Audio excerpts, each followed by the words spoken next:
Alvin, ang sundalo. Credit to the author. 1229-35. Ang mga pangalan po na nandito ay galing sa mga name generator. Kaya kung meron man pagkakatulad sa mga pangalan ng totoong tao o lugar, ito ay tunay na hindi sinasadya. 3 na lang ang naiwan, kasama si Alvin. Lahat sila ay nasa ibaba ng 4th level Martial Monarch stage, kaya ang kanilang tirahan para sa susunod na 6 na buwan ay ganap na naiiba sa iba pang 2 grupo ng mga tao. Whoosh! Whoosh! Whoosh! Sinundan ng 3 ang matanda at nagtungo sa kabilang bahagi ng Lazarus Peak. Sa susunod na 6 na buwan, isa pang alagad ng Martial Emperor ng Lazarus Peak at poprotektahan kita. Ako si Septimus, isang alagad ng Martial Emperor ng Lazarus Peak, pakilala ng matanda sa kanila. Isang alagad ng Martial Emperor. Nang marinig ang mga salita ni Septimus, maliban kay Alvin na nanatiling kalmado sa simula pa lang, ang dalawa pa ay bahagyang natigilan. Gayunpaman, sa sandaling maalala nila ang sinabi ni Septimus kanina, nagpalitan sila ng tingin sa isa't isa at nawala ng imak. Protektahan. Bilang lugar ng paglilinang ng Martial Emperor, ang mga tagalabas ay karaniwang hindi pinapayagan sa Lazarus Peak, kaya paanong may sino man na maaaring maging banta sa kanila. Walang sino man ang maaaring makapinsala sa kanila, kaya hindi na kailangan ng proteksyon. Ang salitang protektahan ay hindi tumpak. Ang pagsubaybay ay mas katulad nito, naisip nilang dalawa sa kanilang sarili. Hindi nagtagal, inihayag ni Septimus na ang sinumang sumama sa seleksyon ng mga alagad at tagasunod ng Martial Emperor sa Lazarus Peak ay hindi pinapayagang umatras sa huling minuto. Kailangang dumaan sa kahit isang round lang ng seleksyon ng mga alagad at tagasunod ng Martial Emperor. Muling nagsalita si Septimus, magpakilala kayo. Hindi naiwasang matigilan muli ang 2 lalaki. Naniniwala sila na may ibang intensyon si Septimus na hilingin sa kanila na magpakilala. Napakababa ng dignidad ni Septimus na malaman ang mga pangalan ng mga hindi mahalagang tao na tulad nila. Sa sandaling iyon, ang dahilan kung bakit tinanong ni Septimus ang kanilang mga pangalan ay medyo halata. Gusto niya talagang malaman ang pangalan ng isa pang binata na naka-purple.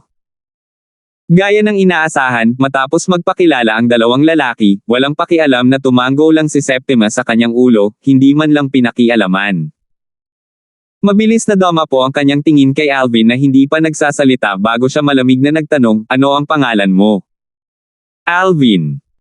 Mula sa simula hanggang sa katapusan, hindi kailanman inangat ni Alvin ang kanyang ulo para tingnan si Septimus. Medyo nagalit si Septimus. How dare this boy who was only on the 1st level void interpretation act so unbridled in front of him? Magandang pangalan pero sayang naman at nagkamali ka ng pagpili, ngumuso si Septimus. Nang marinig ang mga salita ni Septimus, tuluyan siyang hindi pinansin ni Alvin, nagbingi-bingihan siya. Sumangayon din ang 2 kay Septimus. Hindi nila akalain na makakaligtas si Alvin sa susunod na 6 na buwan at kaagad, may bakas ng awa sa kanilang mga mata. Hindi nagtagal, dinala sila ni Septimus sa gitna ng bundok sa kabilang bahagi ng Lazarus Peak. Mayroong 2 maluwang na platapormang bato na pinaghihiwalay ng isang mahabang hagdanan. Sa ibabaw ng mga platform ay nakatayo ang isang multi-story pavilion na napapalibutan ng isang layer ng puting ambon. Ito ay parang isang napakagandang jade na palasyo sa isang paraiso. Ang puting ambon na nakapalibot sa pavilion ay nagtipon mula sa lahat ng dako. Isang pinagmulang pagguhit ng formation. Nakakunot ang noo, nakita ni Alvin na may inscription formation sa pavilion sa itaas ng stone platform sa isang sulyap lang. Ang inscription formation na ito ay nagtipon ng lahat ng origin energy na nagmula sa pinakamataas at mataas na grado na origin stones at naging isang mahusay na cultivation site. Ang paglilinang sa pavilion na ito ay magbubunga ng 2 beses sa mga resulta sa kalahati lamang ng pagsisikap.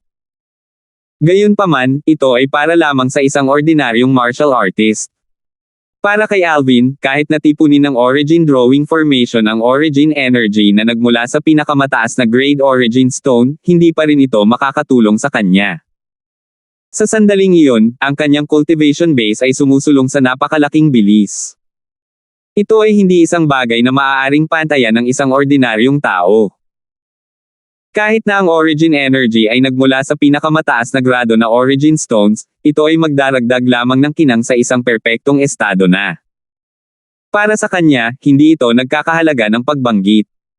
Ang stone platform na iyon na may pavilion na nasa ibabaw nito ay may origin drawing formation. Ang origin drawing formation na ito ay personal na itinayo ng Marshall Emperor Stage Inscription Formation na inimbitahan ng ating Lazarus Peaks Lord Marshall Emperor. Habang pinag-aaralan ni Alvin ang pavilion, sinimulan din itong ipakilala ni Septimus, kapag nag-cultivate ka sa ibabaw nito, ang iyong cultivation base ay uunlad sa napakabilis na bilis. Hindi ito mababa sa pagsipsip ng pinakamataas na grado ng origin stone ng direkta habang nililinang mo. Napuno ng hininga ang hangin. Nang marinig ang mga salita ni Septimus, ang dalawa pang lalaki ay hindi napigil ang huminga ng malalim. Nakatingin sila sa pavilion sa malayo, puno ng init ang kanilang mga mata. Tungkol sa isa pang platapormang bato. Sa paglilipat ng tingin ni Septimus, inilipat din ng tatlo ang kanilang tingin sa plataporma sa ibaba ng hagdanan.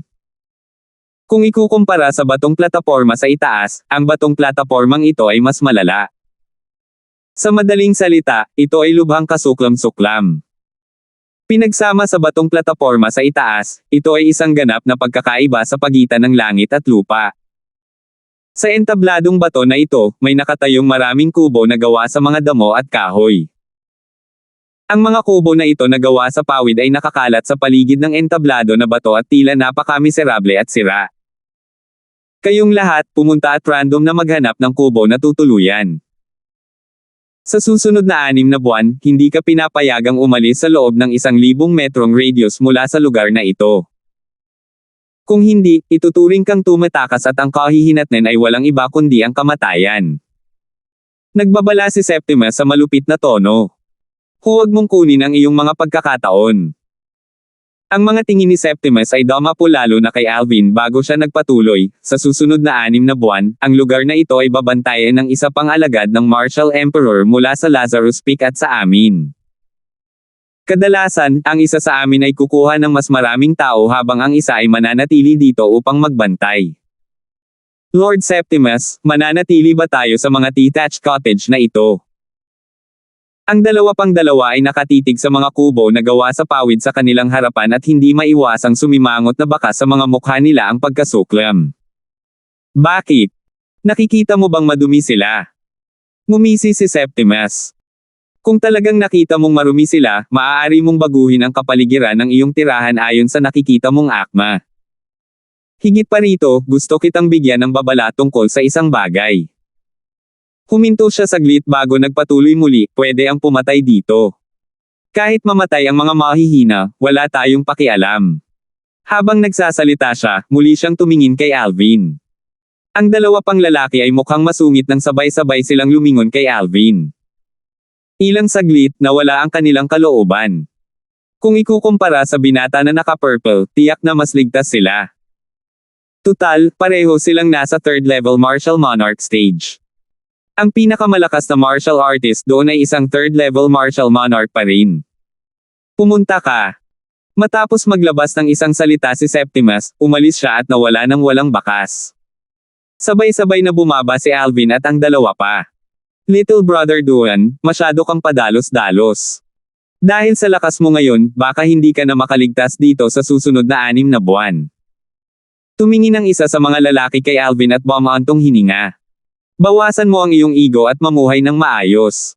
Sa ganoong paraan, maaari ka pa ring mabuhay ng kaunti pa.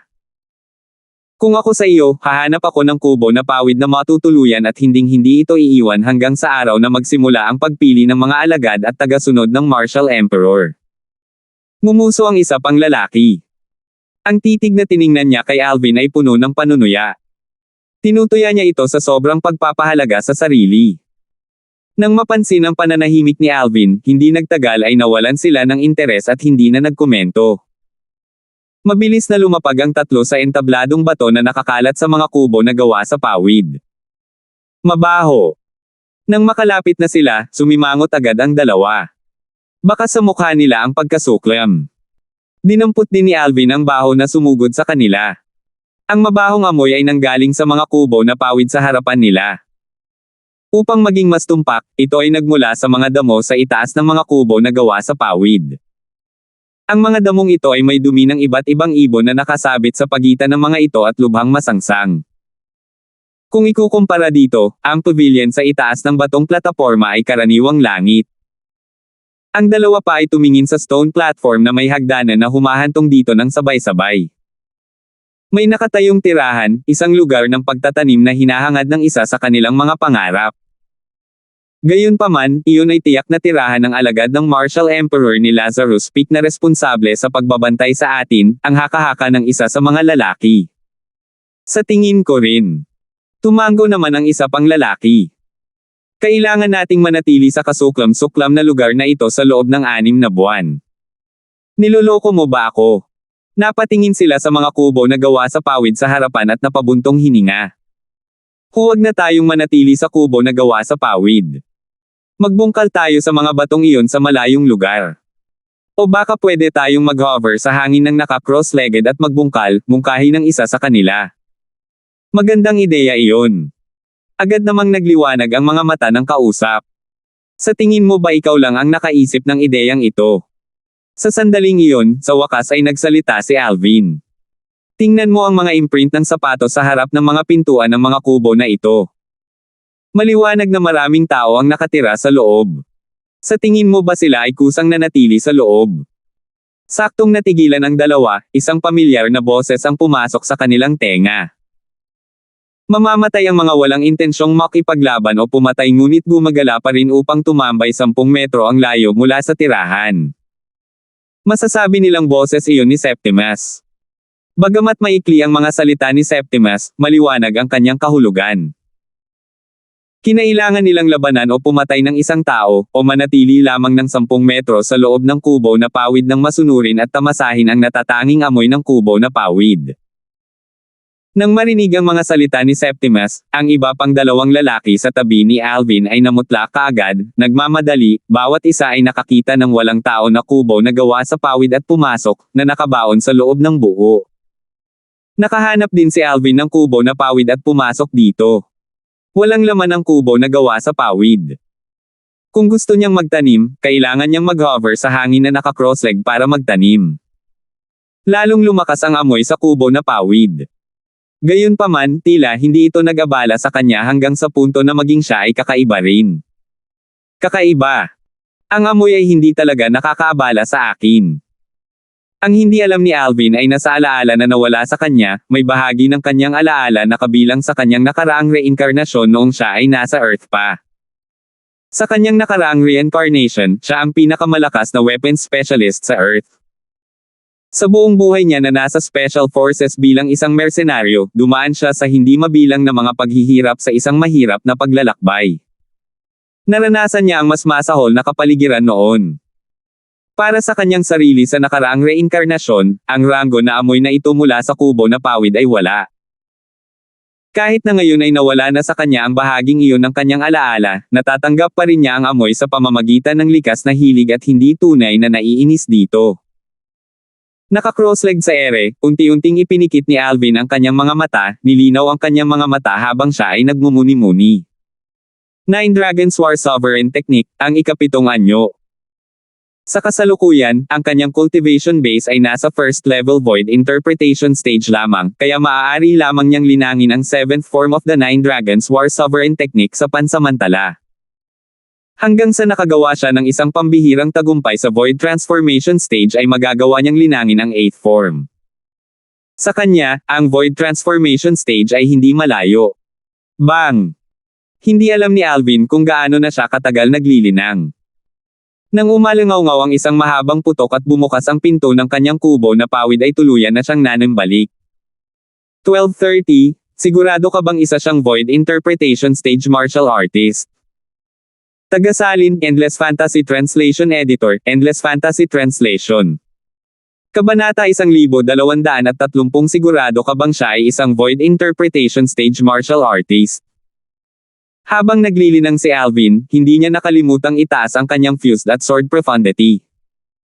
Ngayong bigla siyang naputol ang kanyang matinding konsentrasyon, hindi nakakagulat na asar siya.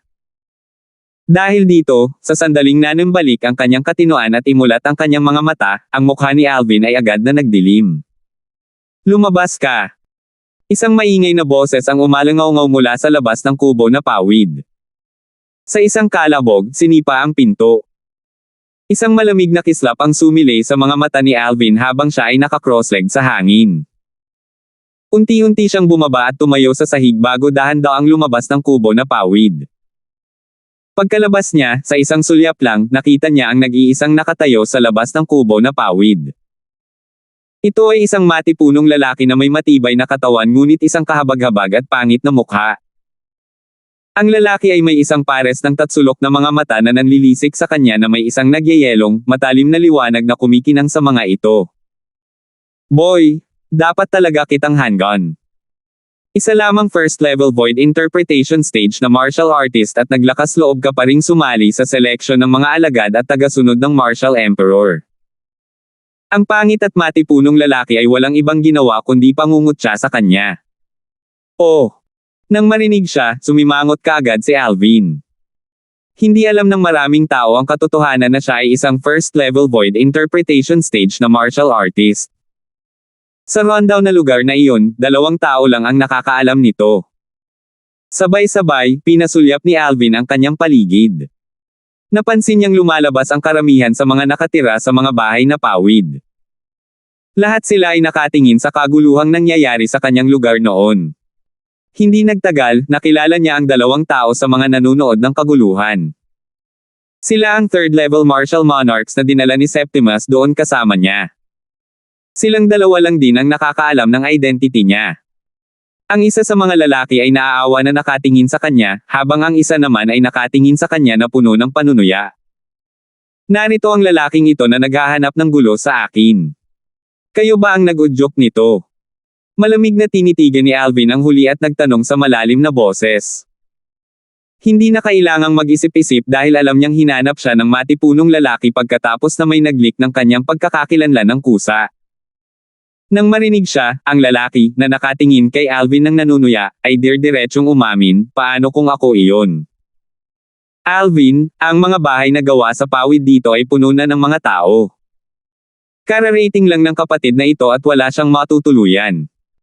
Tama, ikaw, na isa lamang void interpretation stage na martial artist, ay dapat maglinis ng kubo para sa kanya. Habang nagsasalita siya ay mas lalong lumilitaw ang pangungutya sa kanyang ekspresyon. Partikular niyang binigyang diin ang 5 salitang, void interpretation stage martial artist. Anak, dahil nakagawa na ako ng isang pambihirang tagumpay sa martial monarch stage, hindi pa ako nakakagawa ng anumang pag-atake sa isang void interpretation stage na martial artist. Ngayon, hayaan mo akong matikman kung ano ang pakiramdam ng pagdurog sa isang langgam hanggang sa mamatay sa isang daliri lamang. Dahan-daang ngumisi ang pangit at matipunong lalaki. Nabaluktot ang kanyang kaawa-awang mukha na may baluktot ng ngiti na mas pangit pa sa umiiyak na ekspresyon. Kasabay nito, humakbang siya pasulong patungo kay Alvin. Boom! Sa sandaling iyon, ang kanyang origin energy ay nag-transform sa malagatas na puting apoy na umiihip habang naglalabas ito ng malawak at mabigat na aura, na naging sanhi ng pag-vibrate ng nakapaligid na hangin habang naglalabas ito ng sunod-sunod na mahinang pagsabog. Nang lumitaw ang 3,000 silhouette ng mga sinaunang may sungay na dragon sa itaas ng ulo ng matipunong lalaki, itinulak niya ang isang palad at tumangay pababa patungo kay Alvin na parang pinaypay na dahon sa buong galit. Gamit lamang ang kanyang origin energy, nagawa niyang pakilusan ang heaven at earth energy upang bumuo ng 3,000 silhouette ng mga sinaunang may sungay na dragon. Iyon ay isang indicator na siya ay nasa second level martial monarch stage. Naisip ng mga nanunood sa kanilang sarili, mamamatay na siya. Nasa first level void interpretation pa lang siya, pero nangangahas pa rin siyang sumali sa seleksyon ng mga alagad at tagasunod ng Martial Emperor. Hindi ba siya natatakot mamatay? Sa langit, may 2 matandang lalaki na umaaligid doon. Sa pagtingin sa kung paano kumilos ang matipunong lalaki patungo kay Alvin, sinabi ng isa sa mga matatandang lalaki sa isa pa, Septimus, mukhang hindi siya makakasama sa pagpili ng mga disipulo at tagasunod ng Martial Emperor sa loob ng 3 buwan. Ang isa pang matandang lalaki ay walang iba kundi si Septimus, ang taong nagdala kay Alvin doon. Sa sandaling marinig ni Septimus ang kanyang kasama, tumugon siya ng walang pag-aalinlangan, desisyon niya iyon. Pagkatapos, nawala ng interes, binawi ng dalawang matandang lalaki ang kanilang mga tingin. Sa kanilang mga opinyon, walang suspense sa anumang susunod na mangyayari. Wala silang duda na si Alvin ay tiyak na papatayin ng maskuladong lalaki na nagtataglay ng second-level martial monarch stage cultivation base. Boom! Sa sumunod na segundo, isang malakas na tunog ang umalangaw-ngaw. Nag-echo ang tenga ng lahat sa nakakabinging ingay. Ibinaling muli ng dalawang lalaki ang kanilang mga tingin sa ibaba. Ay ito. Halos sabay silang natigilan ng ang gulat na ekspresyon ay bumalatay sa kanilang mga mukha. Ang kanilang nakita ay ganap na lumampas sa kanilang mga imahinasyon. Ang taong akala nila ay mamamatay na, ay hindi namatay. Sa halip, ang taong dapat sana ay nagtagumpay ay sumuko sa kamatayan. To be more precise, nag-transform siya sa isang madugong ambon na bumalot sa buong kalangitan. Namatay siya nang hindi man lang nag-iwan ng bangkay para ilibing. Habang ang pangit na lalaki ay nag-transform sa isang malawak na madugong ambon, si Alvin ay nakatayo sa parehong lugar at naglabas ng isang salita ng walang pag-aalinlangan sa isang mahinahong tono, "Idiot." Sa sandaling iyon, nakikita ng lahat ng naroroon na kahit na ang matipunong lalaki ay sumabog sa isang madugong ambon sa isang talampakan lamang ang layo mula sa binata na nakasuot ng lila, wala ni Kay titing na bakas ng dugo ang makikita sa huli. Siya ay isang void interpretation stage martial artist. Siguradong nagbibiro ka. Ang lalaking iyon sa second level martial monarch stage ay hindi man lang nagkaroon ng oras para mag-react bago siya namatay sa kanyang kamay. Nakita mo ba ng malinaw ang mga galaw niya? Nakakita lang ako ng natitirang imahe na nawala sa sandaling lumitaw ito. Nagkagulo sa lugar. Ang paraan ng pagtingin ng grupo ng mga tao kay Alvin ay nagbago ng 180 degrees. Napuno sila ng paggalang at takot. Paano ito posible? Ang third level martial monarch stage martial artist na nagtaksil kay Alvin ay namutla. Hindi siya makapaniwalang totoo ang lahat ng ito. Ang mismong taong nagpakita ng cultivation base ng first level void interpretation stage 3 buwan lang ang nakalipas ay maaari na ngayong pumatay ng second level martial monarch sa isang suntok lang. Bilang karagdagan, ang bilis kung saan siya naglunsad ng kanyang pag-atake ay napakabilis na halos hindi niya mahuli ang anumang bakas. Hindi nagtagal, pinaikit ng third level martial monarch ang kanyang mga mata. Bago pa man niya maaninag ang nangyayari, isang pamilyar na figure ang bumungad sa kanya. Di Duan. Pagbuka ng kanyang bibig, sinubukan niyang magsalita, ngunit hindi na siya nagkaroon ng pagkakataon na tapusin ang kanyang pangungusap dahil nagawa na ni Alvin ang kanyang hakbang at pinatay siya. Sa isang kisap lang ng mata, napatay na ni Alvin ang dalawang tao, na ginagawang ituring siya ng lahat bilang ang pumapatay na Diyos. Bawat isa sa kanila ay nakatingin sa kanya ng may takot. Maswerte ako na hindi ako nagplano laban sa kanya tulad ng ginawa ng tanggang iyon. Habang ang ibang lalaki na dumating kasama si Alvin ay hinihingal sa takot, lihim siyang natuwa sa parehong oras. Ang lalaking katatapos lang ay nagpakalat ng peking balita, na sinasabi na ang binata na nakasuot ng lila ay isang first-level void interoperation stage na martial artist. Hindi kailanman sumagi sa isip niya na hindi lang siya ang naging sanhi ng pagkamatay ng ibang tao, ngunit pinabilis din niya ang sarili niyang kamatayan. Kung ang nasabing powerhouse ay nasa first level void interpretation stage, hindi ba mas masahol pa ako kaysa sa void priang stage? Kung tutusin mula sa kanyang lakas, hindi siya dapat kasama dito sa atin. Ang grupo ng mga tao ay ibinaon ang kanilang mga ulo sa isang mainit na talakayan habang sinisilip nila si Alvin ng may takot. Ang mga taong ito ay maaaring dumating doon bago si Alvin o pagkatapos niya. Gayunpaman, lahat sila ay may isang pagkakatulad, lahat sila ay mga martial artists sa ibaba ng 4th level martial monarch stage. Sa kalangitan, ang matandang nakasuot ng berdeng roba ay kakaibang nakatingin kay Septimus habang nagtanong, "Septimus, sigurado ka ba na isa lamang siyang void interpretation stage na martial artist?" Imposible. Hindi pinansin ni Septimus ang matanda na nakasuot ng berde. Natarante at hindi makapaniwalang tinitigan niya ang kulay purple na figure. 3 buwan na ang nakararaan, ang cultivation base na ipinakita ng binatilyong ito na nakasuot ng purple ay nasa first level void interpretation stage. Nasaksihan niya ito ng sarili niyang mga mata at hindi niya akalain na peke iyon. Gayunpaman, ngayong nakakilos na ang binata na nakasuot ng lila, nagpakita siya ng lakas na wala kahit saan sa ibaba ng 5th o 6th level martial monarch stage. Nasaksihan din niya ito ng sarili niyang mga mata, kaya dapat totoo rin. Dahil dito, natarante siya. Ano nga ba ang maaaring nagpabilis sa lakas ng isang first level void interpretation stage na martial artist sa ganoong nakakatakot na level makalipas ang 3 buwan? Di Alvin. Biglang, isang voice transmission ang pumasok sa tainga ni Alvin. Sa sandaling marinig ito ni Alvin, agad siyang lumingon upang tumingin sa direksyon ng boses.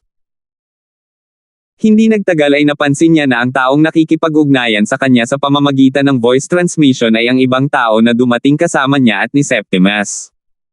Kahit ano.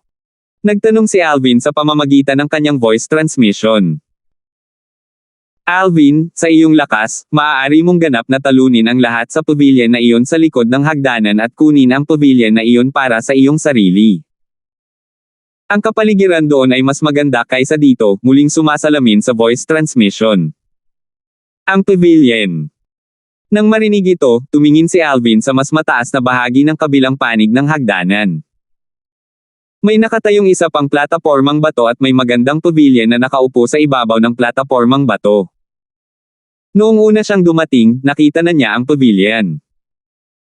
Noong panahong iyon, naisip niya na ang tirahan ay pag-aari ni Septimus at ng isa pang alagad ng Martial Emperor ng Lazarus Peak. Dahil dito, hindi na niya ito pinag-isipan pa. Gayunpaman, may nagsabi lang sa kanya na maaari niyang talagang talunin ang mga tao sa loob ng pavilion at agawin ang pavilion na iyon bilang kanya. Sa simula pa lang, mali na kami. Ang pavilion na iyon ay tirahan din para manatili kami. Gayunpaman, ang pinakamalakas sa amin ay kwalipikadong manatili doon, patuloy ng taong nagpaalala kay Alvin na parang nabasa niya ang tanong sa kanyang isipan. Kahit na hindi inipon ni Alvin ang kanyang Heaven and Earth energy para maging Heaven and Earth phenomenon kanina sa kanyang dalawang pag-atake, nakikita niya na ang lakas ni Alvin ay malayo sa lakas ng taong kumuha ng pavilion para sa kanyang sarili. Gaano man kalakas ang taong iyon, nasa 3rd level martial monarch stage lang siya. Ang taong iyon ay hindi kinakailangang magkaroon ng lakas upang patayin ang dalawang lalaki sa isang suntok lamang gaya ng ginawa ni Alvin. Sa sandaling ito, ang mga salita ni Septimus ay tila muling umalangaw-ngaw sa mga tainga ni Alvin. Kung talagang marumi ito, maaari mong baguhin ang iyong tirahan ayon sa nakikita mong akma. Noong araw na iyon, nagtaka si Alvin kung bakit nasabi ni Septimus ang mga kakaibang salita. Ngayon, sa wakas naintindihan na niya. Mukhang may palabas na papanoorin natin. Kinuha ng lalaking iyon ang pavilion na iyon para sa kanyang sarili sa loob ng 2 buong buwan. Oras na para ilipat niya ang kanyang pugad. Napansin ng maraming tao si Alvin na nakatingin sa pavilion sa itaas ng stone platform sa likod ng hagdanan. Nahulaan nila kung ano ang iniisip niya at sabay-sabay, natupok sila sa pananabik at pananabik. Sa ilalim ng mapagbantay na mga mata ng iba, handa si Alvin na kumilos. So, ikaw ang pumatay sa kapatid ko. Isang malamig na boses ang umalangaw-ngaw mula sa langit na nagpatigil sa kanyang paglalakad habang nakatingin sa direksyon ng boses. Sa himpapawid, 3 figure ang bumababa mula sa langit.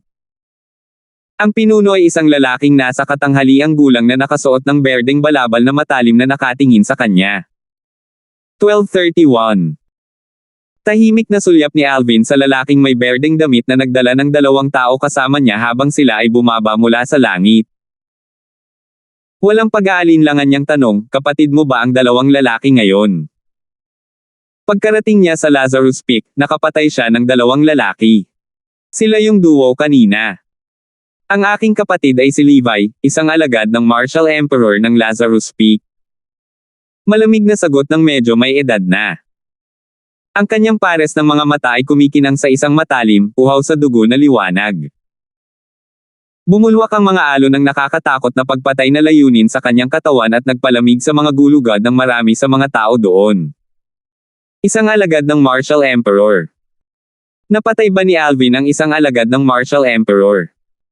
Sa sandaling umalis ang mga salita sa bibig ng lalaking nakasuot ng berde, isang kaguluhan ang biglang lumabas.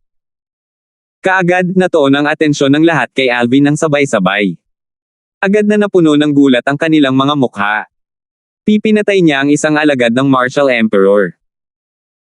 Ang third-level Martial Monarch na sumama kay Alvin kasama si Septimus 3 buwan na ang nakakaraan ay napuno ng pagtataka nang tinitigan niyang muli si Alvin. Naalala pa niya ang eksenang naganap 3 buwan na ang nakakaraan. Sa oras na iyon, walang duda na talagang ipinakita ni Alvin ang cultivation base ng first-level Void Interpretation Stage. Sa araw na ito, makalipas ang 3 buwan, ang katotohanan na pinatay ni Alvin ang isang second-level Martial Monarch at isang third-level Martial Monarch ay sapat na upang magdulot ng hindi maipaliwanag na pagkabigla. Hindi niya maintindihan kung bakit maaaring dumaan si Alvin ng ganoong labis na pag-unlad. Sa ngayon, may isang taong may masamang intensyon na nagsasabi na pinatay ni Alvin ang kanyang kapatid, na isang alagad ng Martial Emperor ng Lazarus Peak. Malamang napagkamalan niya siyang ibang tao, naisip niya sa sarili. Maraming tao sa eksena ang nagbahagi ng parehong mga saloobin sa kanya, kabilang si Septimus at ang matandang katabi niya. Levi. Isang alagad ng Martial Emperor. Nagtaas ng kilay si Alvin. Biglang may lumitaw na figure sa isip niya. Oh, ibig mong sabihin ang pinuno ng mga magnanakaw. Ang pinuno ng mga magnanakaw. Sa sandaling lumabas ang mga salita ni Alvin sa kanyang bibig, nakipagpalitan ng tingin si Septimus sa matandang katabi niya. Halata sa kanilang dalawa ang pagkalito. Si Levi ay isang alagad ng Martial Emperor ng Lazarus Peak. Gustong-gusto niyang ilabas ang ilang mga tagasunod ng Martial Emperor at kumilos bilang isang magnanakaw, nanloob sa paligid ng Lazarus Peak. Ngayong binigkas ni Alvin ang mga salitang, pinuno ng mga magnanakaw, mahina nilang napagtanto na maaaring pinatay niya talaga si Levi. Ikaw talaga. Ang matalim na kislap sa mga mata ng lalaking nasa katanghaliang gulang na nakasuot ng berdeng damit ay lalong lumiwanag sa paghakbang pasulong, ang origin energy ay lumundag mula sa kanyang katawan at tila nag-transform sa malagatas na apoy na tumataas sa langit ng may pagbabanta. Boom! Sa pamamagitan ng isang selyo ng kanyang paa, nabasag ang buong sahig na batong plataporma. Isang serye ng mga nakakatakot na bitik ang kumalat sa lahat ng direksyon, na nagiging isang malaking sapot ng gagamba. Madaling maisip kung gaano siya nagalit noon. Sa sandaling ang mga salita ni Alvin ay lumabas sa kanyang bibig, ang nasa katanghaliang gulang na lalaki sa berdeng roba ay humakbang pasulong habang siya ay malapit ng kumilos sa kanya. Isang parang multo ang biglang tumayo sa harap ng dinadaanan ng lalaking nakasuot ng berde. Ang hitsura ng figurang ito ay nagulat sa lahat. Siya yun. Sa isang sulyap lang, agad na nakilala ni Alvin ang silhouette sa harap niya. Ito ay walang iba kundi si Septimus, ang alagad ng Martial Emperor ng Lazarus Peak na nagdala sa kanya dito noong una. Septimus, ano ang ibig mong sabihin dito? Ang mukha ng lalaking nakasuot ng berdeng damit ay nagdilim habang siya ay sumisigaw ng malakas, mas mabuting iwasan mo ang iyong mga kamay sa bagay ngayon. Xavier. Napasulyap si Septimus sa lalaking nasa katanghaliang gulang na may berdeng damit. Wala akong pakialam kung namatay man ang kapatid mo sa kanyang kamay o hindi. Sa ngayon, nandito siya sa aking lugar, kaya siya ay isang taong paprotektahan ko. Bago maganap ang pagpili ng mga alagad at tagasunod ng Martial Emperor, hindi ako magkakaroon ng anumang aksidenteng mangyayari sa kanya. Nang makarating siya sa dulo ng kanyang pangungusap, kumikinang ang kanyang mga mata. Septimus, huwag mong kalimutan na ikaw lang ang taunan ko. Ngumuso si Xavier ng mapanukso. Sabi nga, kapag maraming tao, magkakaroon ng awayan. Ang parehong nalalapat din sa Lazarus Peak. Sa Lazarus Peak, mayroong 3 direktang disipulo ng Martial Emperor sa ilalim ng pamumuno ni Martial Emperor Lazarus. Ang pinakamatandang direktang disipulo ay palaging nililinang ng panig ni Martial Emperor Lazarus. Tulad ng Martial Emperor Lazarus, ang kanyang kinaroroonan ay palaging isang misteryo. Karaniwang kinokontrol ng ikalawa at pangatlong disipulo ang buong Lazarus Peak. Sa paglipas ng panahon, ang ilang alitan ay hindi maiiwasang nangyari sa pagitan nilang dalawa, na naging dahilan upang ang mga alagad at mga tagasunod ng Martial Emperor sa ibaba nila ay magsagawa ng tit-for-tat war laban sa isa't isa habang sila ay bumuo ng dalawang malalaking paksayon sa tuktok. Maliban sa pagiging pinakamalakas na tao sa nangungunang tatlo sa lahat ng mga disipulo ng Martial Emperor sa Lazarus Peak, si Xavier ay miyembro din ng paksayon ng pangalawang direktang disipulo ng Martial Emperor. Dahil sa kanyang malakas na lakas, ang pangalawang direktang disipulo ng Martial Emperor ay lubos na nagtiwala sa kanya. Si Septimus, sa kabilang banda, ay nasa ilalim ng ikatlong direktang disipulo ng Martial Emperor. Dahil sa magkaibang paksayon na kinaroroonan nila, hindi na sila nagkakasundo sa isa't isa. Ngayong gustong kunin ni Xavier si Alvin sa ilalim ng ilong ni Septimus, syempre, hindi siya hahayaan ni Septimus na gawin ang gusto niya. Whoosh! Habang si Xavier ay tumawa ng malakas na nanunuya, isang unos ang dumaan at kaagad, isang figure ang lumitaw sa tabi ni Septimus. Iyon ay ang walang iba kundi ang matandang lalaki na nakatayo ngayon kasama si Septimus. Siya rin ay disipulo ng Martial Emperor ng Lazarus Peak na responsable sa pagsubaybay sa mga taong sasali sa pagpili ng mga alagad at tagasunod ng Martial Emperor. Ang alagad ng Martial Emperor na ito ay nasa parehong paksayon ni Septimus. Xavier, kung tiwala kang mananalo laban sa koalisyon nating dalawa, maaari mo kaming salakayin, walang pakialam na sabi ni Septimus. May bahid ng provocation ang tono niya. Agad na naging seryoso ang mukha ni Xavier. Talagang wala siyang tiwala na manalo kung ang isa ay humiling sa kanya na lumaban sa dalawa ng mag-isa, lalo pat labanan ang dalawang alagad ng Martial Emperor sa kanyang harapan. Kahit na ang kanyang lakas ay nireranggo sa nangungunang tatlo sa grupo ng mga disipulo ng Martial Emperor sa Lazarus Peak, ito ay talagang higit pa o mas kaunti sa dalawang tao sa harapan. Kung lumaban siya ng mag-isa sa kanila, maaari niyang talunin ang sinuman sa dalawang taong nasa harapan niya. Gayunpaman, kung nagpa siya ang dalawa na sumalakay ng magkasama, alam niyang hindi siya katugma para sa kanila. Kung tungkol sa dalawang tao na dinala niya, sila ay mga tagasunod lamang ng Martial Emperor. Maaari lamang silang magsilbi bilang kanya na kumpay na nakikipaglaban sa dalawang alagad ng Martial Emperor. Sila ay ganap na walang tulong sa kanya sa lahat. Septimus, gusto mo bang lumaban sa dami ngayon? Malamig na kuminang ang mga mata ni Xavier, dahil handa na siyang hilingin sa kanyang mga tauhan na makakuha ng mas maraming tao na darating.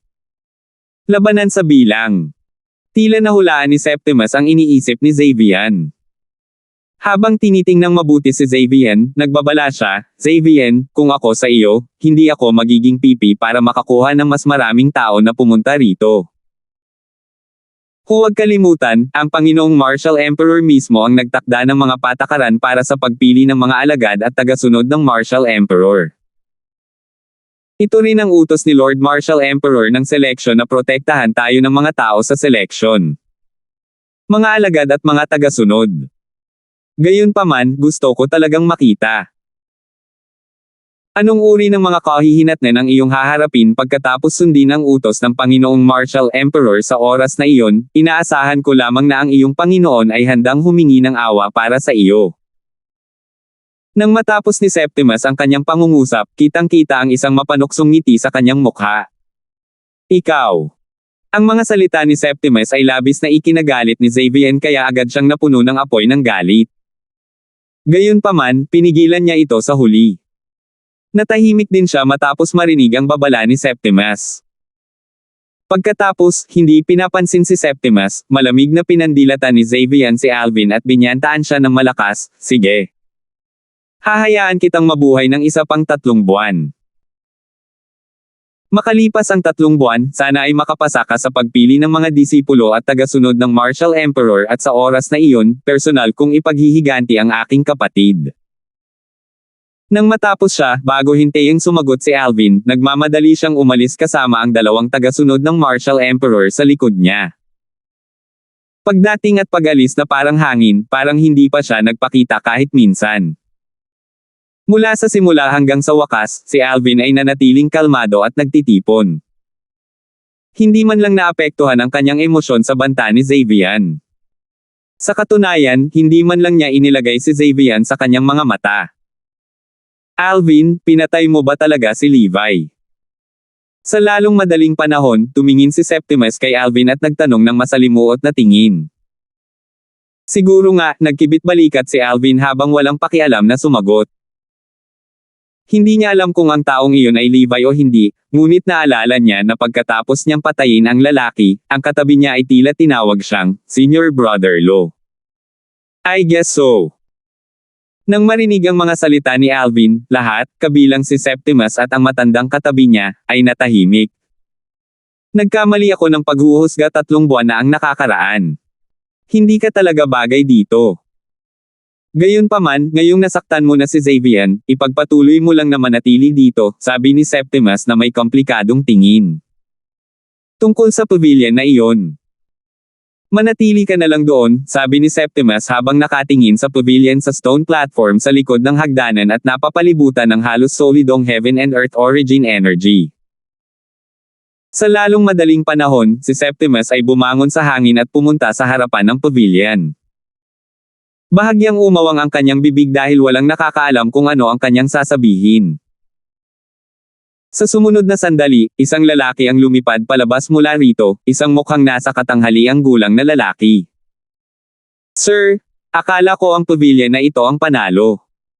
Kung gagawin mo ito, tatanggapin ko ba ito habang inaabuso mo ang iyong kapangyarihan para sa iyong pansariling pakinabang? Hindi tulad ng malambot na salita ni Septimus, ang nasa katanghaliang gulang na lalaki ay sadyang nagsalita ng malakas. Ang kanyang boses ay malinaw na pumasok sa tenga ng lahat, pati na rin kay Alvin. Sa ilang sandali, karamihan sa mga tao ay may kakaibang hitsura sa kanilang mga mukha. Inaabuso ang iyong kapangyarihan para sa iyong pansariling pakinabang. Ang lalaking ito ay talagang naglakas loob na magsalita ng walang kabuluhan. Iminungkahi ko lang na lisanin mo ang pavilion na ito.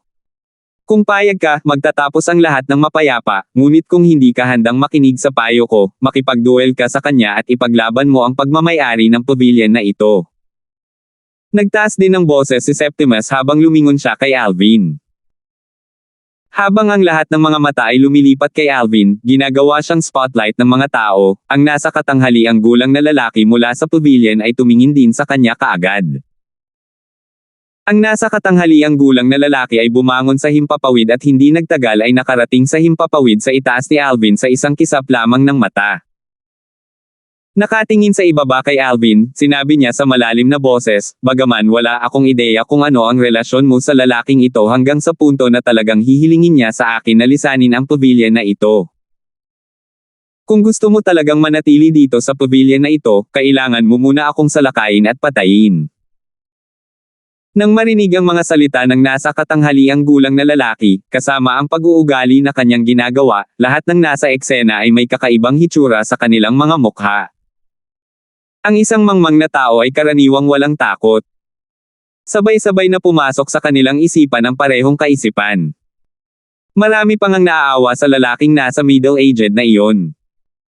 Sa oras na iyon, halos sigurado na sila na totoo na pinatay ni Alvin ang isang alagad ng Martial Emperor mula sa Lazarus Peak at nahinabol pa siya ng kanyang kapatid hanggang doon at pagkatapos. Gayunpaman, sa sandaling ito, ang pagharap kay Alvin na may kakayahang pumatay ng disipulo ng Martial Emperor, ang nasa katanghaliang gulang na lalaki na lumabas ng pavilion at siya rin ang pinakamalakas sa lahat ng third-level martial monarchs, ay nagpahayag na ngayon ng pakikipaglaban sa kanya sa publiko nang hindi alam ang kanyang lakas, lalo pa ang mga gawa na ginawa niya noon. Bagamat maraming tao ang naroroon, wala ni isa sa kanila ang nagbabala sa nasa katanghaliang gulang na lalaki. Marahil, nakaramdam din sila ng sama ng loob sa kanya dahil sa matagal na panahon na nananatili sa isang magandang lugar, kaya gusto nilang makita siyang nagpapakatanga. Hindi ko gusto ang mga taong nakatayo sa itaas ng aking ulo. Sa sandaling ito, sa wakas ay ibinuka ni Alvin ang kanyang bibig. Mula sa simula hanggang sa huli, hindi man lang niya sinubukang iangat ang kanyang ulo. 12:32. Habang nagsasalita si Alvin, isang 5 kulay na enerhiya ang tumaas mula sa kanyang katawan at naging isang higanteng kamay sa itaas ng ulo ng nasa katanghaliang gulang na lalaki. Bumaba ang napakalaking kamay at nanginginig ang hangin dahil sa panginginig na lumikha ng isang makayanong dagandong. Bigla na lang, bago pa siya makapag-react, ang nasa katanghaliang gulang na lalaki ay binalot ng napakalaking kamay na nakadiin sa lupa. Bang! Isang malakas na kalabog ang umalangaw-ngaw habang ang kamay ay bumasag sa lupa. Pagkatapos ay nawala ito ng walang bakas matapos mag-imprenta ng napakalaking palm print sa stone platform. Ang nasa katanghaliang gulang na lalaki ay nadurog sa entabladong bato ng ganoon. Hindi na kailangang sabihin, siya ay malubhang nasugatan. Maya-maya lang ay nakagalaw na siya, at ang una niyang ginawa ay iluwa ang isang bibig ng mga namuong dugo. Kasunod, siya ay tumingin sa purple-clad silhouette sa takot at nahimatay pagkatapos noon. Katahimikan. Natahimik ang lugar. Matapos tingnan ng nasa katanghaliang gulang na lalaki na nawala ng malay, si Alvin ay sumugod sa stone platform sa likod ng hagdan at pumasok sa loft. Bukod kay Septimus at sa isa pang alagad ng Martial Emperor, walang ibang nakakita ng malinaw sa kanyang paggalaw. Ang kanyang kakayahan ay hindi bababa sa atin, tumingin sa mata ng isa't isa si Septimus at ang isa pang Martial Emperor na disipulo at sabay-sabay na sinabi sa pamamagitan ng voice transmission, na ibinahagi ang parehong iniisip. Samantala, nanginginig pa rin sa gulat sa bilis ni Alvin, ang natitirang mga tao ay nakatitig sa malubhang na sugatan na nasa katanghaliang gulang na lalaki na nahimatay. Baka sa mukha nila na natutuwa sila sa kanyang paghihirap. Septimus, dahil sa kanyang kakayahan, magiging isang piraso ng cake para sa kanya ang maging alagad ng Martial Emperor makalipas ang 3 buwan. Bakit hindi mo samantalahin ang pagkakataong makuha siya sa aming team? Tanong ng isa pang alagad ng Martial Emperor kay Septimus. Hindi ka maaaring mag-alala na siya ay kumbinsido na sumali sa kabilang koponan, hindi ba? Napangiti si Septimus habang sinasabi. May napagtanto ang alagad ng Martial Emperor matapos marinig ang kanyang tugon. Dahil si Xavier na mula sa kabilang koponan ay laban kay Alvin, hinding-hindi niya ito papayagan na sumali sa kanilang koponan, lalo na ang iba pang mga miyembro ng koponan. Hihilingin namin sa kanya na sumama sa amin kapag nakatayo siya sa pangkat na iyon. Magpapasalamat siya at pahahalagahan niya kami noon, sabi ni Septimus. Ang tusong fox mo. Hindi napigil ang mapabulalas ng kanyang kasama. Parang may naalala siya at nagtanong, "Oye. Alam mo ba kung bakit ang first level void interpretation stage cultivation base lang ang ipinapakita niya 3 buwan na ang nakakaraan?" Hulaan ko na gumagamit siya ng ilang secret technique para itago ang kanyang totoong cultivation base, seryosong sagot ni Septimus. May ganoong secret technique? Kung meron man, bukod sa pagkukunwari sa sarili niya para sa sarili niyang kapakanan, parang walang ganoong kaganda sa teknik. Sapat na ang disguising, napabuntong hininga si Septimus, huwag mong kalimutan na niloko pa niya tayo noon pa. Ang katangi-tangi at maluwag na loft ay pinalamutian ng mga kahangahangang dekorasayon. Ito ay isang ganap na kakaibang mundo kumpara sa cottage na tinutuluyan ni Alvin kanina. Gayunpaman, wala siyang pakialam doon. Umupo siya sa malambot na kama at naghanda na muli sa pagtatanim pagpasok sa loft. Hindi ko na malaya na 3 buwan na pala ang lumipas. Magsisimula na sa loob ng 3 buwan ang pagsusulit sa pagpili para mag-recruit ng mga disipulo at tagasunod ni Lazarus Peak Martial Emperor. Dapat kong humanga ang lahat pagdating ng panahon para maakit ang atensyon ng Martial Emperor Powerhouse, naisip ni Alvin sa kanyang sarili. Hindi niya nakalimutan ang pakay niya rito. Ang pangunahing prioridad ko ngayon ay ang patuloy na pataasin ang aking mga kakayahan. Kakayanin ko lang durugin ang bawat balakid sa pamamagitan ng aking makapangyarihang kakayahan upang maakit ang atensyon ng Martial Emperor Powerhouse. Bumilis ang tibok ng puso ni Alvin, pagkatapos ay nagsimula siyang magtanim pagkatapos ipikit ang kanyang mga mata. 9 Dragon's War Sovereign Technique. Sa parehong oras na kanyang nilinang, nagsimula siyang dumaan sa Fused Profundity at Sword Profundity sa kanyang sariling paraan. Tahimik na lumipas ang oras habang ang kakayahan ni Alvin ay tumaas ng pangalawa. Lumipas ang isang buwan.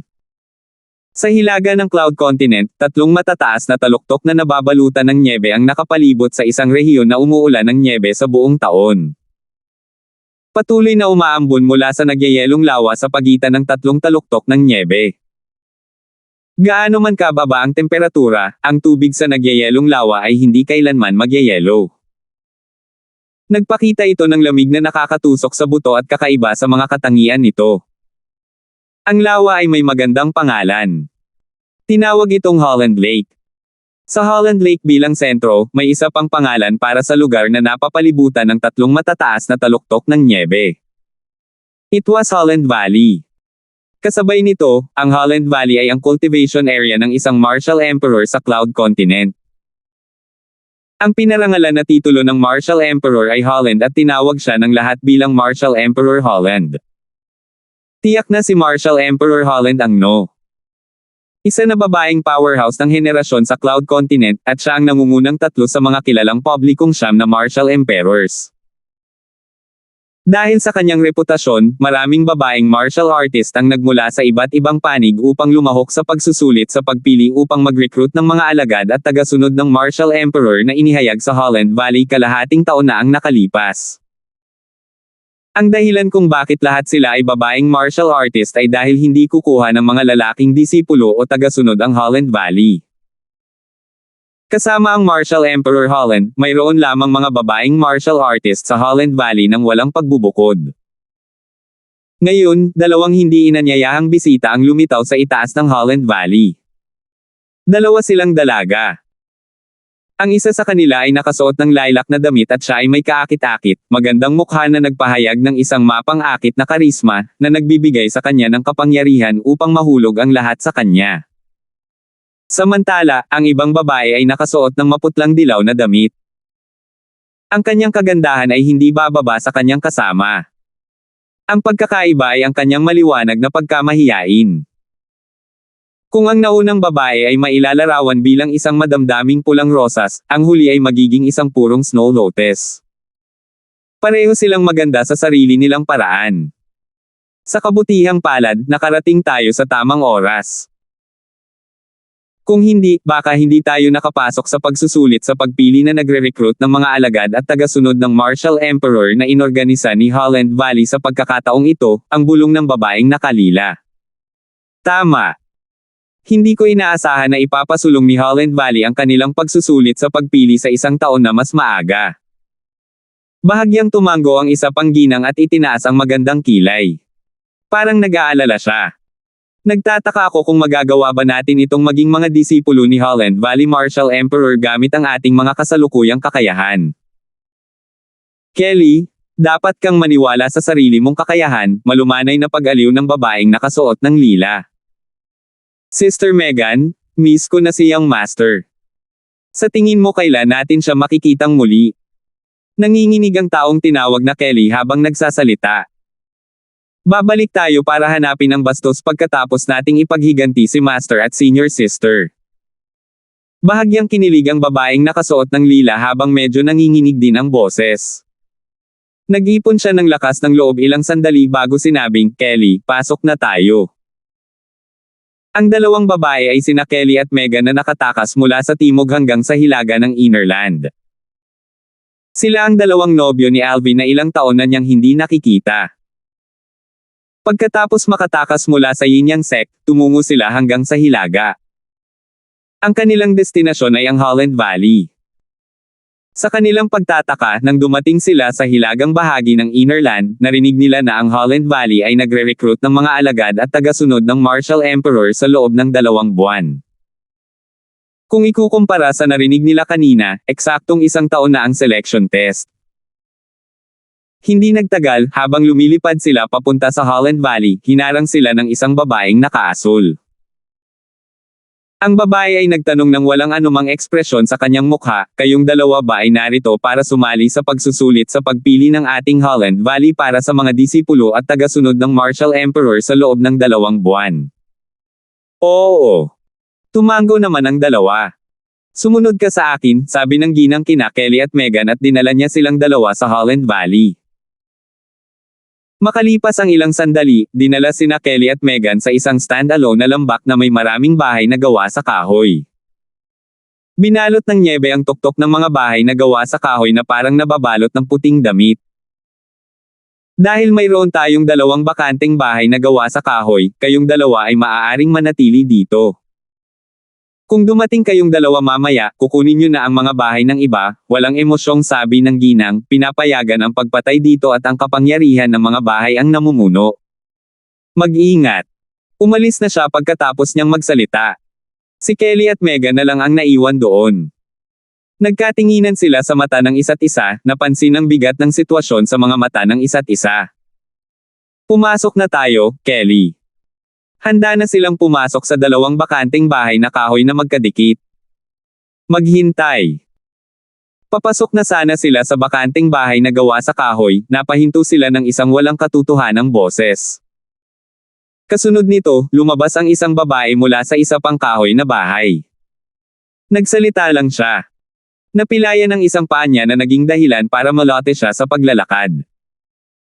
Ang isang mata niya ay bulag din habang ang isang kahindek-hindek na peklat ay sumisira sa kanyang mukha. Tila isang alupihan ang nakahiga doon na nagpapamukha sa kanya na nakakatakot. Napanatili ni Meghan ang kanyang kalmado nang makita niya ang ginang, ngunit ito ay ibang kwento para kay Kelly. Hindi niya maiwasang magtaas ng kilay ng bahagya. Natakot siya sa hitsura ng ginang. Ang kaibahan sa pagitan ng baldado at kahindek-hindek na ginang at ang napakarilag na Kelly at Meghan ay nakasisilaw. Kukunin ng dalawang babaeng ito. Marami pang babae ang lumabas sa ibang mga bahay na gawa sa kahoy sa sandaling iyon. May simpatiya sa kanilang mga mata habang nakatingin kina Kelly at Meghan. 8 of them have died so far. That would make 10 of them including this two, napabuntong hininga ang isang ginang. Bagaman maganda ang naunang 8, hindi sila kasing ganda nitong dalawa. I bet nalalala pa sila, sabi ng isa pang ginang habang umiiling. Ang mga babaeng lumabas sa mga bahay na gawa sa kahoy ay may pagkakatulad na ngayon sila ay mukhang katamtaman at hindi maituturing na maganda. Anong gusto mo? Nang makita ang kahindek-hindek na babae na naglalakad palapit sa kanila, sumigaw si Meghan sa kanyang matamis na boses at nagtanong habang ang kanyang mukha ay malungkot. Tandaan na huwag magmukhang napakaganda kung may kabilang buhay. Malalagay ka sa gulo dahil sa sobrang ganda. Ang kahindek-hindek na babae ay mabangis na tumingin kay Kelly at Meghan na para bang nakatingin siya sa dalawang patay na tao. So, isa kang pangit na tao na naiinggit sa kagandahan ng iba. Hindi mapigilan ni Meghan na mapamura nang marinig niya ang sinabi ng kahindek-hindek na babae. Kasabay nito, inilabas niya ang kanyang spirit weapon at naghanda sa pag-atake. Gayunpaman, habang umaalingaw-ngaw ang origin energy mula sa kahindek-hindek na ginang, ang heaven and earth phenomenon na lumitaw sa kalangitan ay naging dahilan upang mamatla ang mga mukha ni Kelly at Meghan. 1233. Nakita nila ang isang sinaunang itim na dragon at 1,000 sinaunang may sungay na mga dragon sa itaas ng ulo ng kahindek-hindek na ginang. Ang heaven and energy phenomenon na hinimok ng heaven and earth energy na may origin energy ay ang simbolo ng isang 8th level martial monarch martial artist. Habang tumataas ang maraming kulay mula sa katawan ng kahindek-hindek na babae, alam ni na Meghan at Kelly na ginagawa niya ang profundities na naiintindihan niya. Maghintay. Pinigilan siya ni Meghan habang mukhang natatakot. Ano? May sasabihin ka ba bago ka mamatay? Tanong ng nakakatakot na babae sa malalim niyang boses. Sinisingil niya ang kanyang origin energy at profundity sa sandaling ito, at handa siyang patayin sina Meghan at Kelly anumang oras ngayon. Pinapatay mo ba kami dahil mas maganda kami sayo? Tanong ni Meghan pagkatapos huminga ng malalim. Ang pagmumukhang mas maganda kaysa sa akin ay hindi isang krimen.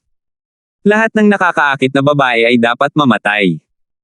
Paano kung si Marshall Emperor Holland ang kaakit-akit? Paano ang mga disipulo ng Marshall Emperor at direktang mga disipulo mula sa Holland Valley? Dahil sa iyong kakayahan, bet ko ang pinakamaraming magagawa mo sa Holland Valley ay ang pagbabante sa mga tagasunod ng Marshall Emperor, pagpapatuloy ni Meghan. Aaminin ko ang pagkatalo sa mga nakakaakit na babae na mas makapangyarihan kaysa sa akin. Ang mga mahihina ay dapat mamatay. Ang kahindik-hindik na babae ay nagpatuloy sa kanyang pagiging sopistikado habang banibilasan ng sabay-sabay, humahangos patungo kina Meghan at Kelly. Bigla na lang, nagkaroon ng matinding pagbabago sa ekspresyon si Meghan.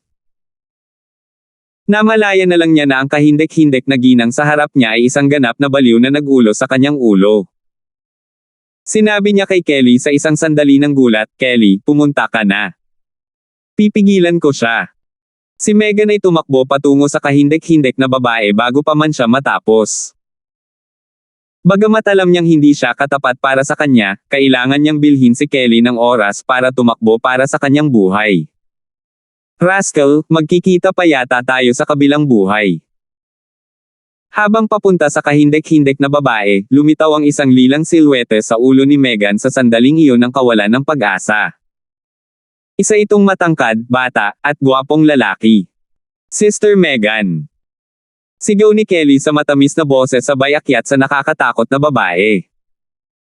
Ang talim na may 3 talampakang haba na lumitaw sa kanyang kamay ay natakpan ng isang patong ng hamog na nagyelo ng hindi inaasahan.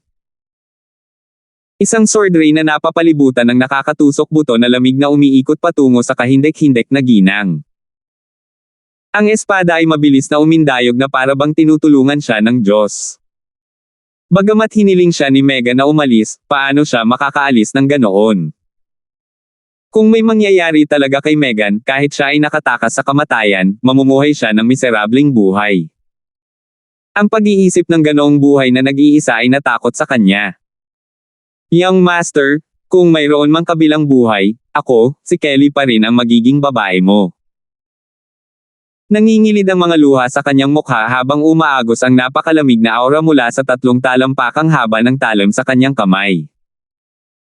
Ang parehong silhouette na iniisip ni Meghan ay lumitaw sa kanyang ulo sa sandaling iyon.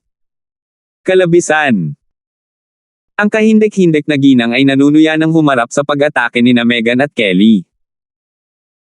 Nang walang anumang spirit weapon, nagwalas siya ng dumadagandong na enerhiya gamit ang kanyang palad lamang. Kasabay nito, 3 sinaunang itim na silhwete ng dragon ang nabuo sa itaas ng kanyang ulo at sumugod habang umaatake siya. Sila ay patungo kina Meghan at Kelly ng mabangis, lumilitaw na napakahusay. Kung ikukumpara sa mga silhouette ng 3 sinaunang itim na dragon, ang nag-iisang sinaunang itim na silhwete ng dragon at ang libu-libong sinaunang may sungay na mga silhouette ng dragon na lumitaw sa itaas ng ulo ni Meghan at Kelly ay tila hindi gaanong mahalaga. Nakakalungkot. Marami sa mga babaeng lumabas mula sa mga bahay na gawa sa kahoy ay hindi maiwasang takpan ang kanilang mga mata, hindi nangangahas na manood. Tila nakikinita na nila ang brutal na pagkamatay ng 2 dilag. Bang! Ah!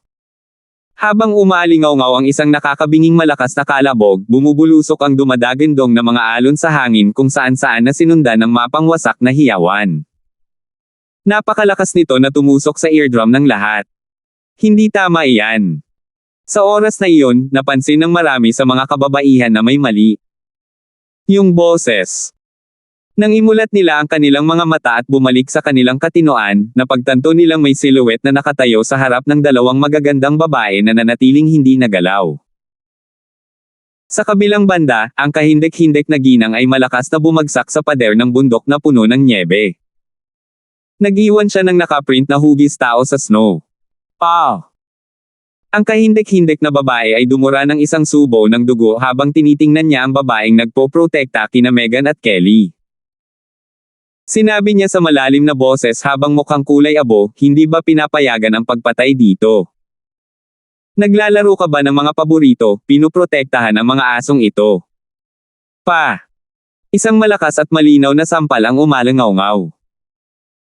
Ang babaeng nagpoprotekta kina Meghan at Kelly ay naglaho sa kinaroroonan niya. Binigyan niya ng sampal ang kahindik-hindik na ginang nang muling humarap sa kanya.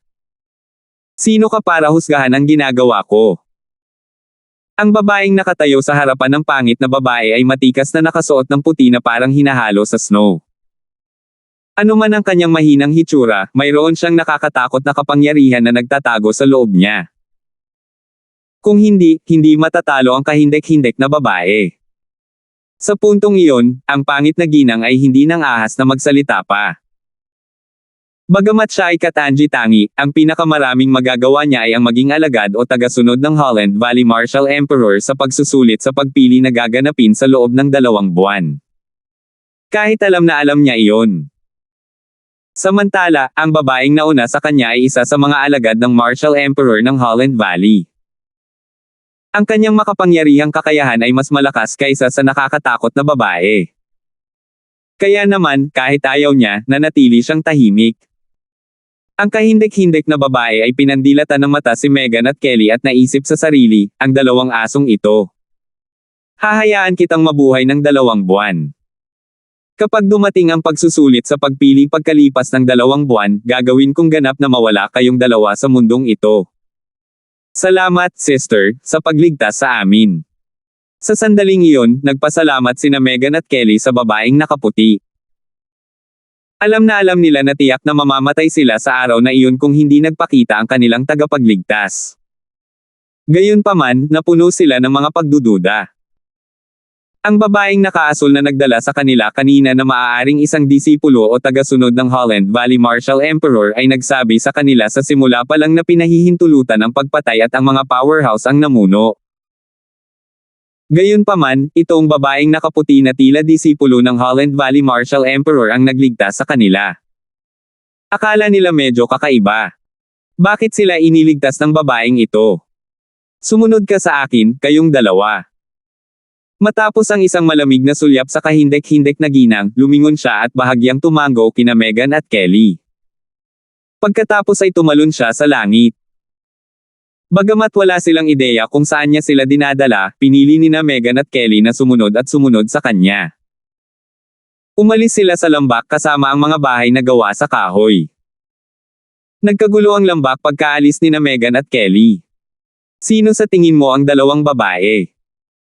Sa palagay ko dapat ay kamag-anak sila ng alagad ng Martial Emperor na iyon. Kung hindi, bakit niya sila ililigtas? Narinig ko na may mga babae na ayaw sa lalaki. Babae ang gusto nila. Sa tingin niyo ba siya ang ganoong klase ng tao dahil maganda ang 2 babae? Ngayong sinabi mo na iyon, posible na. Tulad ng kasabihang 3 babae ay sapat na upang magsimula ng isang drama, ang grupo ng mga kababaihan na nagtipon-tipon sa lambak ay lubos na pinaikot ang sitwasyon. Sa oras na iyon, bumalik ang takot na pangit na ginang sa kahoy na bahay na kanyang tinutuluyan. Sa kabilang banda, tahimik na pumunta sina Megan at Kelly sa kabilang panig kasama ang babaeng nakaputi. Ate, saan mo kami dadalhin? Hindi napigilan ni Kelly na magtanong ng mahina. Para makita si Senior Sister Shu.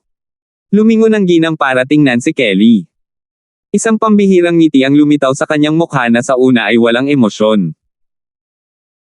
Ito ay isang nakakapreskong ngiti na tila isang berdeng bulaklak ng lote sa unang pamumulaklak nito. Nang makita iyon, bumalik si Kelly ng isang ngiti ngunit isang sulyap ng pagkagulat ang sumilay sa mga mata ni Megan. Napansin niya na ang ginang, na tila disipulo ng Holland Valley Martial Emperor, ay tila napakabait kay Kelly. Bakit ganoon talaga?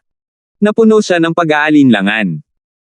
Hindi nagtagal, dinala ng ginang sina Kelly at Megan sa kalahati sa isa sa mga taluktok ng nyebe sa paligid ng Holland Valley. May isang kahoy na bahay na puno ng nyebe. Kung tatayo ang isa sa malayo, hindi makikita ang kahoy na bahay. Halos hindi ito makita kahit na lumalapit sila. Magalang na binati ng ginang sa pasukan ng kahoy na bahay na nababalutan ng makapal na nyebe, Senior Sister Shu. Sina Kelly at Megan ay nakatingin sa kahoy na bahay. To be exact, napatingin sila sa pinto ng kahoy na bahay. Na-curious sila kung sino ang lalabas ng bahay. Kelly, sigurado ako na ang babaeng nagligtas sa atin ay isang disipulo ni Holland Valley Martial Emperor. Ang taong dapat nagsanay sa kanya ay dapat na direktang disipulo ni Holland Valley Martial Emperor, sabi ni Megan kay Kelly sa pamamagitan ng voice transmission. Bumilis ang tibok ng puso ni Kelly nang marinig iyon. Bago pa siya makapag-react, bumukas ang kahoy na pinto ng may langit-ngit. Sabay dahan-daang lumabas dito ang isang silhouette. Ito ay isang binibini sa berde. Para siyang nasa early 30s, at malamig ang ekspresyon niya habang diretsyong nakatingin sa babaeng nakaputi. Oo. Casual na sabi ng green-clad lady. Malamig ang boses niya na parang nagmula sa sobrang lamig na kuweba ng yelo. Hindi napigilan ni Megan at Kelly na manginig sa kagat ng lamig.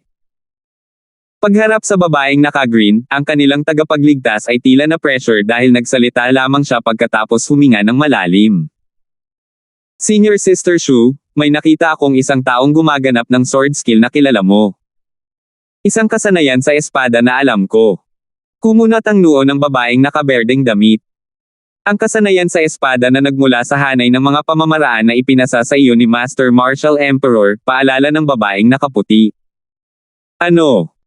Habang nagsasalita ang babaeng nakaputi, hindi na napigilan ng isa pang babae ang kanyang kalmado at ang kanyang ekspresyon ay nagkaroon ng matinding pagbabago. Sino yan? Kasabay nito, nakatutok ang mga mata niya kina Megan at Kelly. Siya iyon. Napatingin ang babaeng nakaputi kay Kelly habang kinakausap ang babaeng naka-green. Ikaw, ipakita mo sa akin ang iyong kakayahan sa espada. Sa sandaling iyon, sinubukan ng babaeng nakaberde na pigilan ang kanyang emosyon habang kausap si Kelly. Sumulyap si Kelly kay Megan. Matapos makakuha ng pahintulot ni Megan na may isang tango, ginawa ni Kelly ang kasanayan sa espada na kanyang pinagkadalubhasaan. Ang sword skill ba na ito ay nagmumula sa isang set ng mga pamamaraan na tinatawag na Hanbing's Divine Sword Technique. May kumausap kay Kelly sa pamamagitan ng voice transmission sa segundong iyon. 12:34. Paano? Paano mo nalaman? Gulat na napatingin si Kelly sa babaeng naka-green at nagtanong. Napakakaunting mga tao ang nakakaalam tungkol sa pamamaraan na kanyang nilinang. Tanging ang mga taong malapit sa kanya ang nakakaalam nito. Gayunpaman, mula sa kasanayan sa espada na ginawa niya noong araw na iyon, may nag-spell ng paraan na kanyang nilinang. Hindi niya maiwasang mamangha. Whoosh! Hindi nakasagot ang babaeng naka-green sa pagkagulat ni Kelly. Tinaas lang niya ng bahagya ang braso niya. Biglang lumitaw sa kanyang kamay ang isang espada na ganap na nabuo ng origin energy. Sa susunod na segundo, lumipat siya. Whoosh! Whoosh! Habang naririnig ang pagsipol ng espada, ang kanyang paggalaw ay eksaktong kapareho ng kasanayan sa espada na ginawa ni Kelly kanina kung saan ang lamig ng buto ay nananatili sa espada. Natural, ang lamig sa kanyang espada ay mas nakakatakot. Tila nanigas ang hangin saan man dumaan ang espada. Ang mahinang hangin na dumaan ay naging isang talas ng buto. Ikaw. Alam mo rin itong sword skill. Habang nakatayo ang babaeng naka-green habang inalis ang kanyang espada, nalaglag ang panga ni Kelly nang makita ang nakakabighaning performance. Ito ang eksaktong kasanayan sa espada na kanyang nilinang. Ano man ang galaw o ritmo, ito ay eksaktong pareho. Natural, ang pag-unawa sa husay sa espada na pinagkadalubhasaan ng ginang ay mas nauna sa kanya. Hindi tumugon ang ginang sa sinabi ni Kelly ngunit sa halip, binibigkas niya sa isang walang katotohanan na paraan, saan man tumuturo ang dulo ng espada, ang langit at lupa ay mapapawi. Nang marinig iyon, biglang lumiit ang mga mag-aaral ni Kelly habang gulat na sinabi niya, ikaw. Nilinang mo rin ang Divine Sword Technique ni Hanbing. Walang nakakaalam ng mga salita kaysa kay Kelly. Ito ang huling daanan ng Divine Sword Technique ni Hanbing, na siya ring pinakamahalagang daanan. Sa sandaling nilinang ng isa ang Divine Sword Technique ni Hanbing hanggang sa tuktok nito, kung saan man ituro ang dulo ng espada, mapapawi ang langit at lupa. Ang Divine Sword Technique ni Hanbing. Si Megan na nakatayo sa gilid ay nalilito sa nangyari noong una. Gayunpaman, naintindihan niya ito ng buo nang marinig niya ang sinabi ni Kelly. Ang babaeng nauna sa kanila ay nilinang ang parehong paraan tulad ng ginawa ni Kelly. Hindi tama iyan.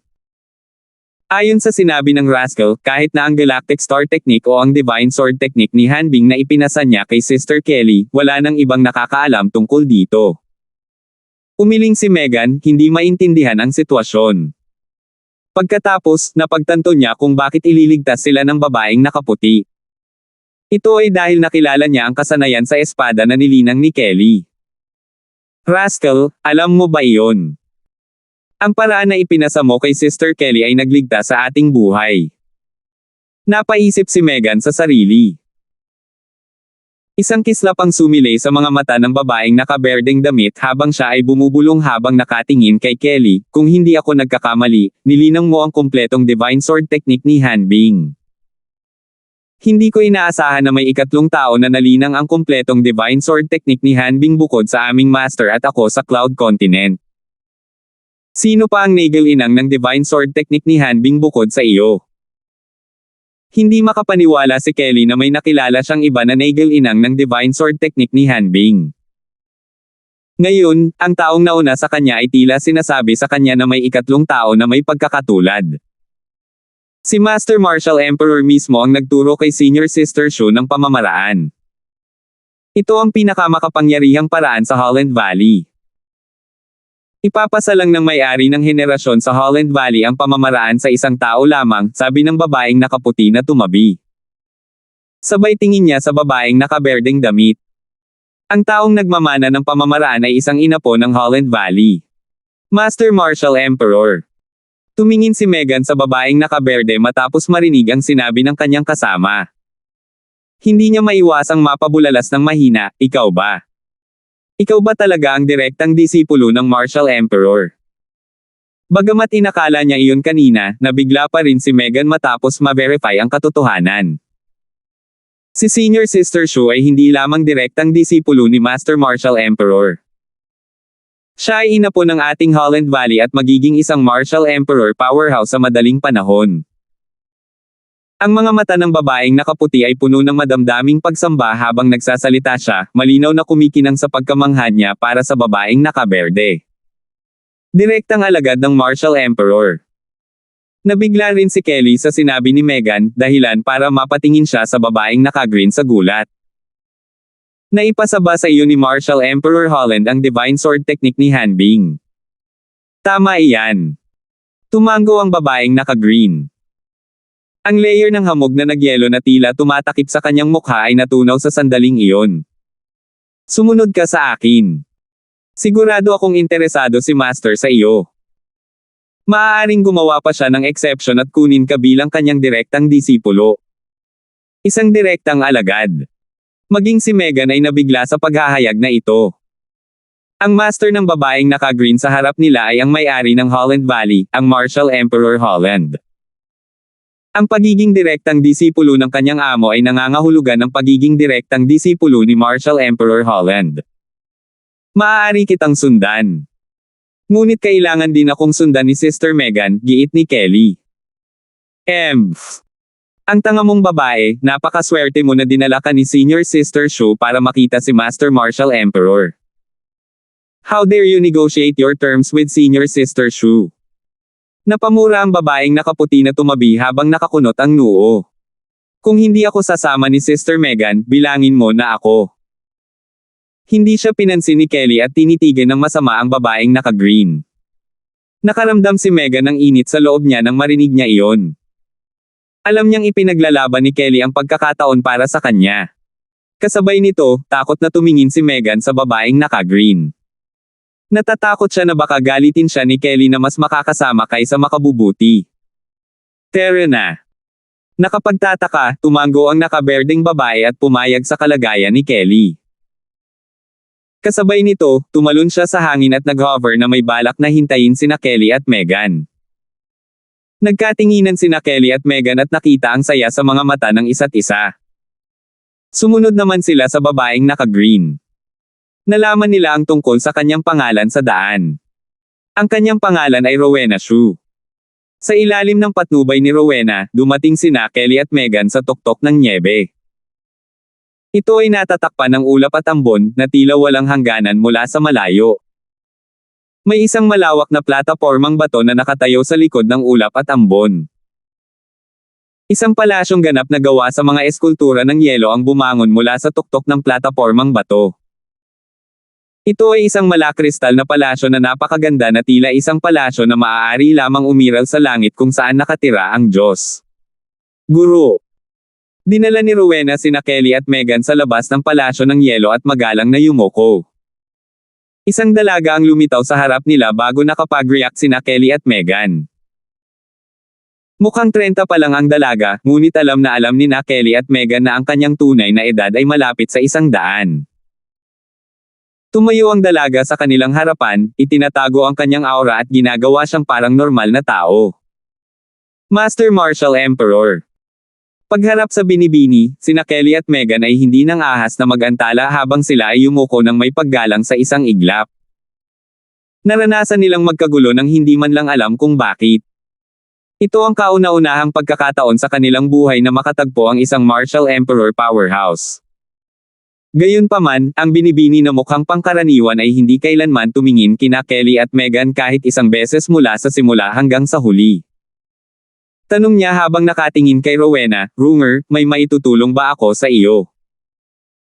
Sa sandaling iyon, tumingin si Rowena kay Kelly at bumulala sa binibini na si Martial Emperor Holland, "Guro, katulad natin siya." Nilinang niya ang kumpletong Divine Sword technique ni Hanbing. Ang dahilan kung bakit tinawag niya itong kumpletong Divine Sword technique ni Hanbing ay dahil ang ilang iba pang direktang disipulo ng Martial Emperor ay may mas marami o hindi gaanong nilinang na bahagi ng Divine Sword technique ni Hanbing. Ang hindi kumpletong Divine Sword technique ni Hanbing na kanilang nilinang ay lihim na ipinasa ni Martial Emperor Holland. Ang Holland Valley ay may panuntunan kung saan ang kumpletong Hanbing's Divine Sword technique ay maipapasa lamang sa isang tao bawat henerasyon. Ito ay isang mahalagang tuntunin mula pa noong simula ng panahon. Habang nagsasalita si Rowena, sa wakas ay nagkaroon ng ilang pagbabago sa kalmadong mukha ni Martial Emperor Holland. Kasabay nito, sinanay niya ang kanyang mga mata kay Kelly at ang kanyang glower ay naging mabangis habang nagtanong siya sa malalim na boses, "Talaga bang nilinang mo ang kumpletong Divine Sword technique ni Hanbing?" Oo. Nakaramdam ng kaunting suffocate si Kelly sa harap ng mabangis na Martial Emperor Holland. Kasunod nito, kasunod ng kahilingan ni Martial Emperor Holland, ginawa ni Kelly ang sword skill na kasama ng Divine Sword technique ni Hanbing. Iyon ang sword skill na tanging mga taong naigalinang ng kumpletong Hanbing's Divine Sword technique ang maaaring gumanap. Ito talaga ang kumpletong Divine Sword technique ni Hanbing. Ang puso ni Martial Emperor Holland ay tumibok ng husto. Ngunit hindi ba ang Divine Sword technique ni Hanbing ay available lang sa ating Holland Valley? Holland Valley ay nakakita ng 3,000 taon ng mga henerasyon. Sa buong 3,000 taon, maraming mga kapangyarihan ng Martial Emperor ang nakamit ang Martial Emperor stage dahil sa paglilinang ng Divine Sword technique ni Hanbing. Naturally, hindi lahat ay makakamit ang Martial Emperor stage sa pamamagitan lamang ng paglilinang ng Divine Sword technique ni Hanbing ng mag-isa dahil depende rin ito sa talento ng isang tao. Ang Divine Sword technique ni Hanbing ay isang paraan na ipinamana ng ating mga ninuno sa Holland Valley. Ayon sa handbook na minana natin, nakuha niya ang Divine Sword technique ni Hanbing mula sa libingan ng isang Martial Emperor. Hindi nagtagal, pinigilan ni Martial Emperor Holland ang kanyang pagkabigla para pakalmayan ang sarili para makapag-isip siya ng mabuti. Mula sa kanyang haka-haka, ang libingan ng Martial Emperor ay umiral ng hindi bababa sa 10,000 taon o mas matagal pa. Ang Martial Emperor na inilibing sa libingan ay siya ring taong naghukay ng libingan. Ito ay isang babaeng Martial Emperor powerhouse, Martial Emperor Hanbing. Noon, bukod sa Divine Sword technique ni Hanbing, nakakuha ang ating ninuno ng voice transmission Jade Sleep. Ang huling salita ng Martial Emperor Hanbing sa voice transmission Jade Sleep. Ang Martial Emperor Hanbing ay isang Martial Emperor powerhouse na umiral mahigit 20,000 na ang nakalipas mula ngayon. Mula sa sinabi ni Martial Emperor Hanbing, naipasa niya ang Divine Sword technique ni Hanbing na nilinang niya hanggang sa isang tao lamang bago siya namatay. Ito ay isang Martial Emperor powerhouse na mas makapangyarihan kaysa sa kanya. Ang pinarangalan na titulo ng Martial Emperor ay Rebirth. Tinatawag siya ng lahat na Rebirth Martial Emperor. Ayon kay Martial Emperor Hanbing, ang paraan na nilinang ng rebirth Martial Emperor ay tinatawag na Three Lives Rebirth Technique. Ang Three Lives Rebirth Technique ay nagbibigay sa isang tao ng kakayahang maipanganak muli. Napukaw ang emosyon ni Martial Emperor Holland habang iniisip iyon. 1235. May kaunting alam si Martial Emperor Hanbing tungkol sa Three Lives Rebirth Technique. Sinasabi na ang rebirth Martial Emperor ay muling isisilang tuwing 10,000 taon. Nang ipanganak siyang muli sa kanyang ikatlong buhay at nakamit ang Martial Emperor stage, nangangahulugan iyon na nilinang niya ang Three Lives Rebirth Technique hanggang sa pinakamataas nito. Iyan ang mga impormasyong nakatala sa handbook na ipinasa ng ninuno ni Holland Valley. Kinakalkula ang oras. Dapat ay oras na ang rebirth Martial Emperor na muling ipanganak sa kanyang ikatlong buhay ngayon. Sa sandaling mag-cultivate siya sa Martial Emperor stage sa buhay na ito, linangin niya ang kumpletong Three Lives Rebirth Technique. Muling tumibok ng husto ang puso ni Martial Emperor Holland habang iniisip niya ito. Ang rebirth Martial Emperor ay isinilang 20,000 taon na ang nakalilipas at dumaan sa tatlong buhay para lamang linangin ang Three Lives Rebirth Technique hanggang sa pinakamataas nito. Gaano kalakas ang discarding ito ng eksakto? Dapat malaman ng isang tao na tinalo ng rebirth Martial Emperor si Martial Emperor Hanbing na nagel-inang ng Divine Sword Technique ni Hanbing noong unang buhay niya. May isip kung gaano kalakas ang kakayahan ng rebirth Martial Emperor. Mukhang ang Divine Sword Technique ng Hanbing na nilinang ng babaeng ito ay ipinasa sa kanya ng rebirth Martial Emperor sa kanyang ikatlong buhay. Tumingin si Martial Emperor Holland kay Kelly at nag-isip. Si Kelly na tinititigan ni Martial Emperor Holland ay naging balisa dahil matagal na hindi nagsasalita si Martial Emperor Holland. Ano man ang mangyari, ang taong nakatayo sa kanyang harapan ay isang Martial Emperor powerhouse, isang makapangyarihang nilalang sa Cloud Continent. Sino ang nagpasa sa iyo ng Divine Sword Technique ni Hanbing? Sa wakas, si Martial Emperor Holland ay bumalik sa realidad at nagtanong ng ganoong tanong sa sandaling magsalita siya. Ito ay. Ang iyong master ang nagpasa nito sa akin, huminga ng malalim si Kelly at dahan-daang sinabi. Young master. Tumaas ang kilay ni Martial Emperor Holland. Siya ang fiancé namin ni Sister Kelly. Nang mapansin ang pagkabalisa sa Kelly, sinagot ni Megan ang tanong para sa kanya. Fiancé. Bahagyang lumiwanag ang mga mata ni Martial Emperor Holland at kumirat ang puso niya nang marinig iyon, mukhang. Rebirth Martial Emperor ay hindi pa mature sa kanyang ikatlong buhay. Ayon sa handbook na ipinamana ng ating ninuno sa Holland Valley, binanggit ito ni Martial Emperor Hanbing sa voice transmission jade slip na naiwan niya. Bukod sa isang makapangyarihang martial artist, ang Rebirth Martial Emperor ay isa ring kahangahangang alchemist. Maaabot ng karaniwang alchemist ang kanilang rurok sa unang baitang. Ngunit iba ang Rebirth Martial Emperor kung saan siya ay naging quasi-royal grade alchemist at maging ang royal grade alchemist na mas mataas sa grade 1 alchemist. Sinasabi na ang royal grade healing medicinal pills na na-refine ng Rebirth Martial Emperor ay maaaring bumuhay ng isang patay na tao at muling buuin ang laman sa mga buto. Gayun din, dahil nabuhay ang Rebirth Martial Emperor ng 2 buhay, malamang na nag-iwan siya ng maraming magagandang bagay para sa kanyang ikatlong buhay. Nagkaroon ng panandaliang kasakiman na sumiklab sa kaibuturan ng mga mata ni Martial Emperor Holland habang iniisip niya hanggang sa puntong ito. Kasunod nito, tumingin siya kay Kelly nang bumalik siya sa katinoan, gusto kitang kunin bilang direktang disipulo ko. Handa ka bang gawin iyon?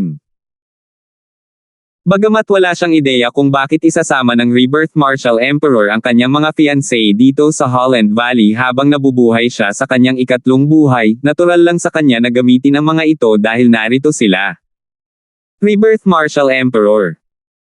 Ang mga bagay na naiwan mo sa iyong 2 buhay para sa iyong ikatlong buhay ay magiging akin lahat. Naisip ni Martial Emperor Holland sa kanyang sarili. Maaari akong maging direktang disipulo mo. Ngunit dapat mong kunin si Sister Megan bilang iyong direktang disipulo, nagliwanag ang mga mata ni Kelly nang marinig ang sinabi ni Martial Emperor Holland. Pagkatapos ay tumingin siya kay Megan sa tabi niya at sinabi kay Martial Emperor Holland. Nakasimangot si Rowena na tumabi. Mapagpaumanhin para sa walang utang na loob na batang babae na pangalanan ang kanyang kalagayan ng mas maaga ngunit gaano siya kalakas ng loob na makipagtawaran sa kanyang Panginoon, ang maringal na Martial Emperor Holland ngayon. You've my word, nagulat si Rowena na inakala na ang kanyang amo ay magagalit. Hindi lamang ang kanyang amo ang hindi galit, sumang-ayon siya sa kondisyong direktang pinangalanan ni Kelly. Salamat Master Martial Emperor, nagliwanag ang mga mata ni Kelly nang marinig iyon at agad na nagpasalamat. Salamat Master Martial Emperor, sumunod si Megan. Bakit Master Martial Emperor pa rin ang tawag mo sa akin?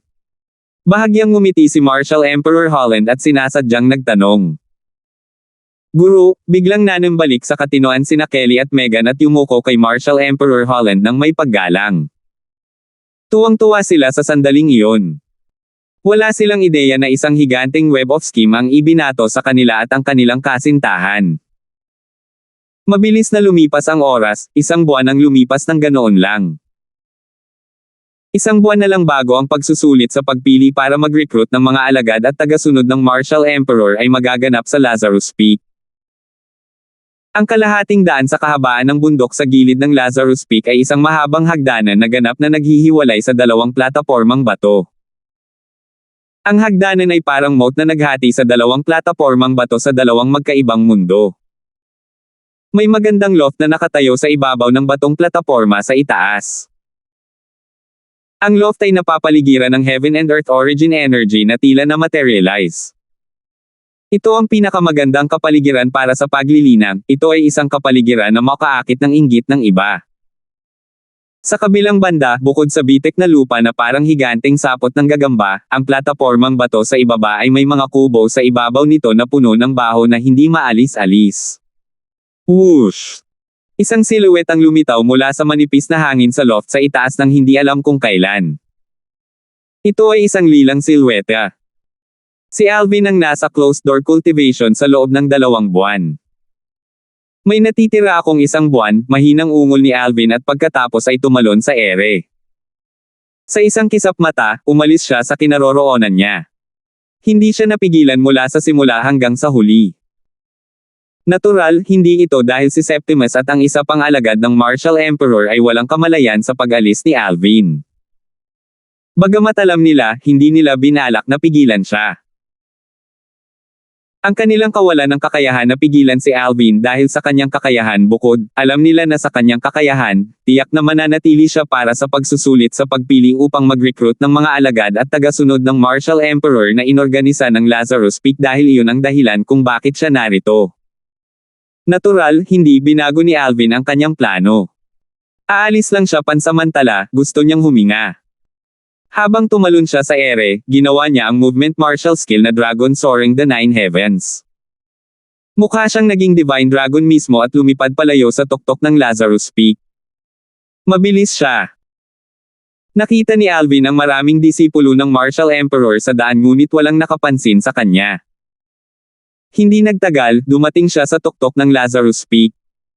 Ang rurok ay napapaligiran ng ulap at ambon. Habang naglalakad siya papasok, hindi nagtagal ay narinig ni Alvin ang mga bugzo ng malinaw na tunog ng pagsipol ng espada, mayroon bang nagsasanay ng espada doon. Si Alvin ay nagpatuloy na pumasok na may hinala. Sa lalong madaling panahon, napagtanto niyang may nagsasanay ng espada sa tuktok ng Lazarus Peak. Ang tao ay hindi gumamit ng origin energy kapag nag-practice siya ng espada, ni hindi rin siya gumamit ng anumang profundities. Kinokontrol niya ang isang spirit sword sa spiritual energy, na katulad ng 9 Tribulation Sword Control Technique na nilinang ni Alvin. Inscription Master. Nag-iisip si Alvin nang malaman niyang kinokontrol ng tao ang kanyang espada gamit ang spiritual energy dahil doon, hindi niya ginamit ang kanyang spiritual energy para makita ang cultivation base ng tao. Madali para sa tao na malaman na ginagamit ni Alvin ang kanyang espiritual na enerhiya para suriin siya dahil siya ay isang inscription master. Ang pagsuri sa cultivation base ng isang tao ay bastos. Ang taong kinokontrol ang kanyang espada gamit ang spiritual energy ay isang bata at matangkad na lalaki na nakasuot ng asher. Ang kanyang damit ay gumalaw kasabay ng hangin, siya ay tumingin matikas at makisig. Habang ang kanyang likuran ay nakaharap kay Alvin, hindi niya makita ng malinaw ang kanyang mukha. Dapat aminin na ang binata ay may malalim na pangunawa sa sword daw kung saan aaminin ng matandang Alvin ang pagkatalo. Gayunpaman, hindi mapigilan ni Alvin na umiling ngayon. Ano? Sa tingin mo mas magagawa mo pa ba ako? Biglang may narinig na boses sa pandinig ni Alvin. Binigyan siya nito ng takot na nagpabalik sa kanyang katinoan. Napagtanto niya na ang binata na nakatalikod sa kanya all this time ay napansin siya nang hindi alam kung kailan. Siya ay nagsasalita sa kanya. Habang nagsasalita ay lumingon ang binata para ipakita ang mukha. Siya ay isang binata na tumingin sa paligid ng 30. Straight eyebrows and big eyes, ang gwapo niya. Nakatayo siya doon na para bang naging matalim na espada na handang bumaril sa langit anumang oras. Sa tingin mo ba ay napakahusay mo? Si Alvin na bumalik sa katinoan ay nagtanong pabalik habang nakakaramdam ng saya. Ang pamamaraan na ginawa ng binata na nauna sa kanya sa pamamagitan ng pagkontrol sa kanyang espada gamit ang spiritual energy ay mas mahusay kaysa sa 9 violation sword control technique na dati niyang ginagawa. Gayunpaman, hindi ito nagkakahalaga ng pagbanggit sa kanya ngayon. Habang nauunawaan niya ang sword Dao na nakaupo sa kanyang ulo sa buong panahon, nagkaroon siya ng malaking elevation sa sword Dao comprehension. Ang mga aksyon ay nagsasalita ng mas malakas kaysa sa mga salita, sabi ng binata. Bahagyang tumingin si Alvin sa binata at walang karagdagang pagkaantala, isang 3 talampakang talam ang lumitaw sa kanyang kamay habang itinataas niya ang kanyang braso. Iyon ay ang kanyang quasi-royal grade spirit sword. Kasunod nito, sa halip na hatiin ang quasi-royal grade spirit sword sa siyam, direktang kinokontrol niya ito gamit ang spiritual energy. Kusa itong gumagalaw sa ere, pabilis ng pabilis. Naipakita niya ng buo ang sword Dao comprehension na naintindihan niya kanina. Tumabi ang binata habang unti-unting nagbabago ang ekspresyon nito. Wala siyang pakialam noong una pero nagulat siya ngayon. Sino ba talaga ito? May napakagandang tao sa Lazarus Peak. Mahinang ungol ng binata. Maya-maya pa ay medyo tumahimik na ang mga mata ng binata. Tuluyan na niyang isinubsob ang sarili sa galaw ng binata na nakasuot ng lila. Kung tutuusin, nakalubog siya sa spirit sword na gumagalaw sa katawan ng binata na nakasuot ng lila. Hindi naman kasi kumikibo ang binata na naka-purple. Nakatayo siya doon nang hindi gumagalaw.